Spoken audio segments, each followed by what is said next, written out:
গ্রামে একটা কথা বলে, মা না থাকলে বাবা হয় তালই। কথাটা কিন্তু একদমই সত্য। যার মা নেই দুনিয়ায় তার কিছুই নেই। আমার বাবা কাকারা হচ্ছে ৩ ভাই। বড় ভাই বিয়ে করেছে, তার কখনো ছেলে মেয়ে হয়নি। আর আমার বাবা মেঝো, আর ছোট ভাই এখনো বিয়ে করেনি। আমার বাবা বিয়ে করার সাথে সাথে আমার জন্ম হয়, মানে ১.৫ বছর পর।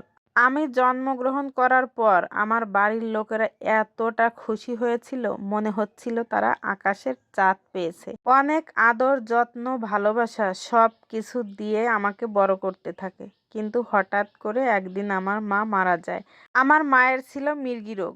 একদিন স্নান করতে করতে আমার মা পুকুরে এই রোগে আক্রান্ত হয়ে ওখানেই মরে থাকে। পাশে কেউ ছিল না, যার কারণে মাকে বাঁচানো সম্ভব হয়নি।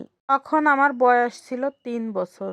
তো মা মারা যাবার পর আমার ঠাকুরমা, ঠাকুরদাদা, কাকারা আমাকে তারপরও অনেক যত্ন করতে থাকে। আমার যত্নের কোনো ত্রুটি ছিল না। কিন্তু আমার বাবার নিঃসঙ্গতা দূর করার জন্য আমার বাবাকে আবার বিয়ে দেওয়া হয়। আমার নতুন মা এসে আমাকে কিন্তু বেশ আদর যত্ন করতো। আমাকে বুঝতেই দিত না যে এটা আমার সৎ মা। এভাবে কিছুদিন যেতে থাকে। কিছুদিন পর আমার সৎ মায়ের কোল জুড়ে আসে আমার আরেক ভাই, মানে সৎ ভাই। যখন সৎ ভাই জন্মগ্রহণ করছিল তখন হচ্ছে তার মাথায় আঘাত পেয়েছিল, এজন্য তার একটু সমস্যা ছিল। তো কিছুদিন যাওয়ার পর আমার মা আর বাবা সেই সৎ ভাইকে নিয়ে ইন্ডিয়াতে চিকিৎসা করাতে যায়। এপাশে আমি ঠাকুরমা কাকাদের কাছে বেশ ভালোই আছি, মাঝে মধ্যে হচ্ছে মামা বাড়িতে বেড়াতে যাই। ওদিক দিয়ে আমার বাবা আর আমার সৎ মা ভাইকে চিকিৎসা করিয়ে দেশে ফিরে আসে। দেশে নিয়ে আসলে বাড়ির সবাই এবং আমার মা বাবা আমার সৎ ভাইকে নিয়ে অনেকটা ব্যস্ত হয়ে পড়ে। আমার দিকে কেউ খেয়ালই করে না। এদিকে আমার দাদু এবং দিদিমা আমাদের বাড়িতে আসে। তারা আসার পর এই বিষয়টা একটু খেয়াল করে। তখন সবাইকে বলে ওকে আমরা কিছুদিন আমাদের কাছে নিয়ে রাখি। এপাশে ওর ভাইও সুস্থ হোক, তারপরে ও আসবে। আমার দাদু এবং দিদিমার কথায় সবাই এক বাক্যে রাজি হয়ে গেল। আমি চলে গেলাম মামার বাড়িতে। মামার বাড়িতে বেশ কিছুদিন আসি। এপাশে আমাকে তেমন কেউ মনেই করে না। মাঝে মধ্যে ফোন দেয় আমার ঠাকুরমা এবং ঠাকুরদাদা, কিন্তু আমার কাকা বা বাবা কেউই আমার খোঁজ খবর রাখে না। এভাবে কিছুদিন যেতে থাকে।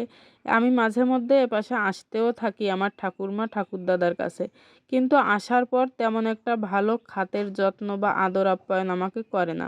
আমিও আস্তে আস্তে একটু বড় হতে থাকি এবং বুঝতে থাকি যে এখানে আমার যত্নটা একটু কমই হচ্ছে।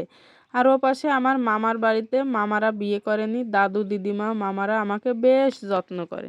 তো এভাবেই আমার মামার বাড়ি আমার নিজের বাড়ি হয়ে ওঠে। আর এপাশে আমার বাবা আমাকে একদমই ভুলে যায় সে তার দ্বিতীয় সন্তানকে পেয়ে। এখন আমি বড় হয়েছি, লেখাপড়া শিখেছি, একটা গার্মেন্টসে চাকরি করি। যেহেতু মামা বাড়ি ছিলাম তাই মামারা এবং মামিরা সবাই মোটামুটি একটু যত্ন করে, মানে তাদের চোখের সামনে থাকতে থাকতে তাদেরও একটা মায়া জন্ম নিয়েছে। আর ও পাশে বাবার কাছে না থাকতে থাকতে বাবা আমাকে ভুলেই গিয়েছে। আমার কোনো খোঁজ খবরই তারা নেয় না। আমি কোথায় আছি, কেমন আছি কিছুই তারা জানে না। এ পাশে আমি হচ্ছে মাঝে মধ্যে ছুটি পেলে মামা বাড়ি যাই, নিজে ইনকাম করি, নিজে চলি, এভাবেই আমার দিন চলে যাচ্ছে। আমার মা নেই, তাই আমার বাবার কোনো বাড়িও নেই। পৃথিবীতে এই কথাটাই সত্য, যার মা নেই তার দুনিয়াতে কিছুই নেই, এমনকি বাবাও থাকে না। গল্পটা কিন্তু একদমই বাস্তব। আমার স্কুল জীবনের এক বন্ধুর জীবন কাহিনী। ওর জীবনটা আপনাদের সঙ্গে একটু শেয়ার করলাম। ধন্যবাদ।